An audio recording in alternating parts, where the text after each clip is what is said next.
If you've got some unresolved conflict where you are holding resentment and bitterness, it is blockade number one to your spiritual power. Now, here's what that means. It means that there are just some things that you will have to let go. There are some things that you will just have to let go. Now, to let go means to stop dwelling on the things that you cannot change.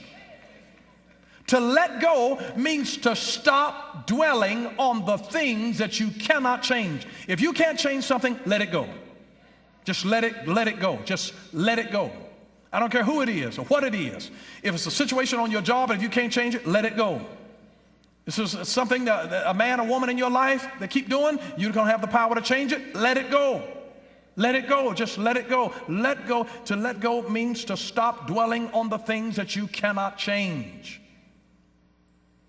Now, these 5 kings are hidden. They're tucked away in our own minds. And so you can't readily tell whether somebody is struggling with one of these kings or not. You know, when they came to Gilgal, Gilgal means the place of rolling back. It is a place where God commanded circumcision. But you'll never be able to deal with these kings until you learn how to control your flesh. And so God will sometimes hold time up in order for you to be able to gain your victory over your kings. This was the only time in the Bible, in Joshua chapter 10, where the sun stood still. And it will be as though your life is on hold in some areas. Your life is on hold until you bring these kings under control. God's desire is to get things out of us in order to make room for some other things. Now listen, you cannot apprehend that which you have not first identified.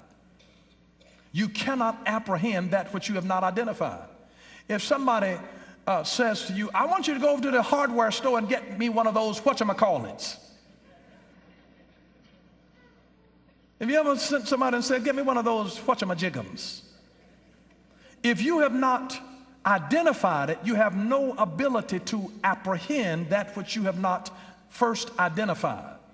So here's the first step that I want you to go through, is learn to self-assess. Learn to self-assess. If you don't, others will. And if others don't, God will. Learn to self-assess. Take inventory.